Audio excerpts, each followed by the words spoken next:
Hello बच्चों, let's read our question first that says in triangle ABC if cos A plus sin A is minus 2 divided by cos B plus sin B is equal to 0, then A plus B divided by C is equal to, and our options are square root of 2, 1 divided by square root of 2 and 2 root 2. तो देखो सबसे पहले हम इस question का की concept देख लेते हैं. The key concept for this question is, ये हमारे पास में अगर कोई ट्राइंगल है ABC, ये हमारे पास ट्राइंगल है ABC एंड ए की सामने वाली जो साइड है उसकी लेंथ है A, B के सामने की B एंड C के सामने की. इनकी कॉन्सेप्ट क्या रहेगा इस क्वेश्चन का?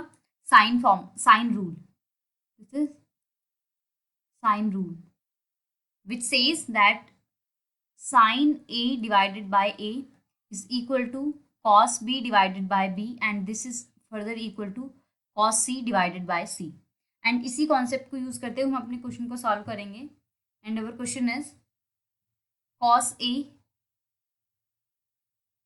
Plus sin A minus 2 divided by cos B plus sin B is equal to 0. तो इसको मैं लिख सकती हूँ cos A plus sin A multiplied by cos B plus sin B is equal to 2. अब इसकी देखो हम मल्टीप्लाई करें तो cos A multiplied by cos B plus cos A multi B plus sin A multiplied by cos B plus sin A multiplied by sin B is equal to 2. अब देखो cos A cos B, तो ये sin A sin B plus cos A cos B, ये किसका formula होता है? ये होता है हमारा cos A माइनस B का formula. cos A minus B plus sin A cos B plus cos A sin B, ये किसका फॉर्मूला होता है? sin A प्लस B का formula. And this is equal to 2. अब वी नो कि हमारे sign और कॉस का इंटरवल क्या होता है. साइन और कॉस हमारे मैक्सिमम 1 वैल्यू देते हैं, तो इट मीन्स हमारा कॉस ए माइनस बी है एंड प्लस ये है sine A plus B. If this is equal to 2 तो हम इसको लिख सकते हैं this is equal to 1 plus 1, because cos A minus B हमारी मैक्सिमम 1 वैल्यू देगा और साइन ए प्लस बी भी हमारी क्या देगा? मैक्सिमम 1 वैल्यू देगा. तो इसको मैं लिख सकती हूँ cos A minus B is equal to 1 and sine A plus B is equal to 1. तो इसको ये लिखा जाएगा cos A minus B is equal to cos 0 and this implies A minus B is equal to 0. This implies A is equal to B.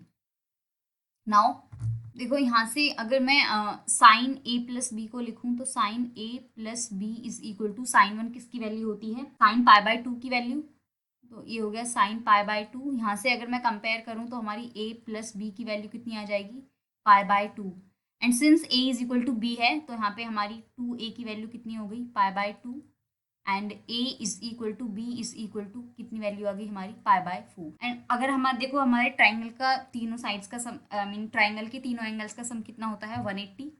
तो A plus B plus C कितना हो गया हमारा? पाई.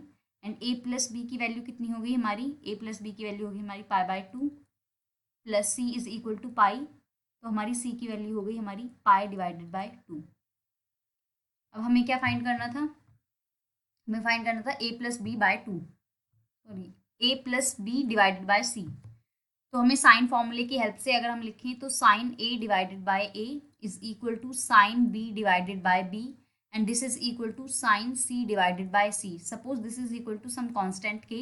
तो हमारा A एंगल कितना है? A है हमारा पाई बाय 4.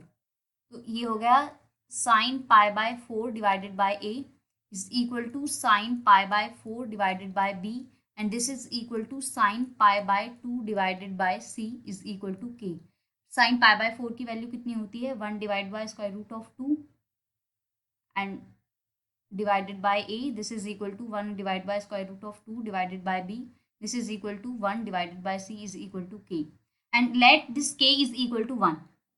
कि कोई भी कांस्टेंट है तो मैंने 1 के इक्वल ले लिया, तो सिंपली हमारी A की वैल्यू कितनी आ जाएगी? 1 divide by square root of 2. B की वैल्यू कितनी हो जाएगी? 1 divide by square root of 2 and C की वैल्यू हो जाएगी हमारी 1.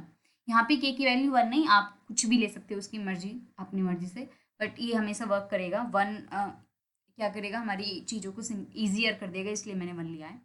अब मैं a plus B divide by C की वैल्यू देखूँ तो a plus B divided by C की वैल्यू कितनी होगी, 1 divide by square root of 2 plus 1 divide by square root of 2 divided by C is 1।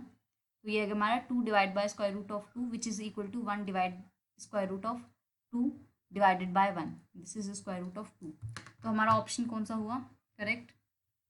So our option number first is the correct option for this question. Hope you understood it well. Best of luck. Thank you.